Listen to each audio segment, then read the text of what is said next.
kakarating lang natin. Kakarating lang ni kulit ngayon. Galing po akong Palawan. So, panibagong araw, panibagong masaya naman yung aking nararamdaman ngayon. Gawa ng talagang hindi ko talaga nakakalimutan yung pagmamahal na pinakita ni Ate Irene sa akin. Kasi talagang bawat hingi ko sa kanya, wala akong hinihingi sa kanya na hindi niya nabigay sa akin. So bukas uwi kami ni Mateo kasi birthday ni Baby Irene. Mateo at kasi kasama ko bukas. Then kaya si Ate Irene Kalig talaga hindi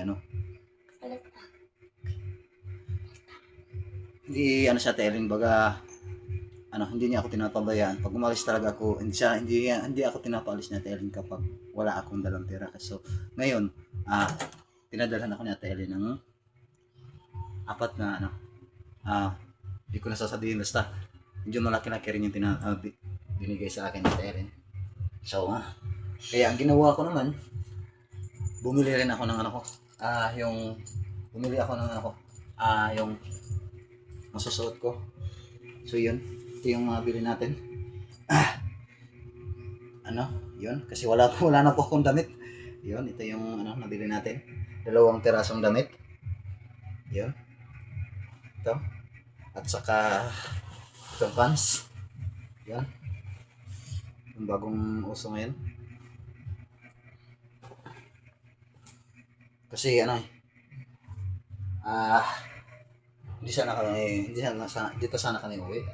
Hindi sana namin isasama si Soysoy kasi nga sabi ng teacher niya hindi pa siya hindi pwedeng mag-absent si Soysoy. Pero ngayon saktong-sakto kasi walang pasok. So magmo-module na lang si Soysoy. So ang sinasabi ko kay Kuya Totot na na lang kung may yung module, picturean ko lang kay Kuya Totot yung module, din ipasend ko na lang sa sa Messenger para ako na yung habang doon kami ni Soysoy sa Agusan Mars, ako yung ako na lang yung mag-answer sa sa module.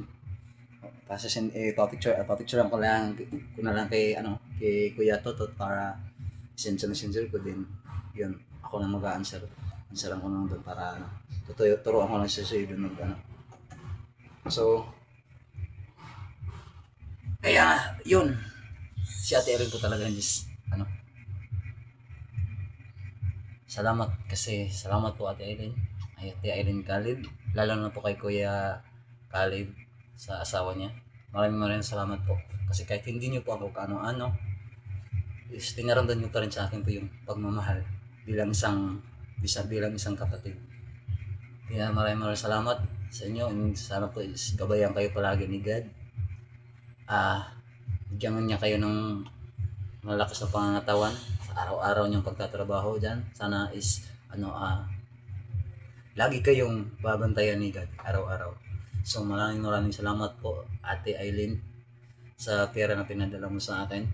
So baka siguro ngayon makaano na ako sa pamilya ko kasi nangingi rin yung nanay ko ng pambili ng bigas daw kasi wala daw ng bigas. Kasi yung mga kuya ko mangingisda lang. So ngayon tumal lang isda ngayon kasi dahil dito sa lindol. So sabi ng ipag ko kanina, tumawag sa akin, wala yung mga pangkape daw nila, wala. So kailangan maraming salamat kasi matutuwa na yun sila kasi yung naipadala sa akin ni Ate Irene, papadala ko doon yung kalahati. So yun, maraming salamat po, and lalo na sa ating walang sawang suporta sa mga subscribers natin dyan. So maraming salamat po sa inyong lahat dahil hindi kayo nagsasawang panoorin at i-subscribe ang aking YouTube channel. So sana po lahat ng video ko suportahan nyo po. So maraming salamat, and God bless you all subscriber.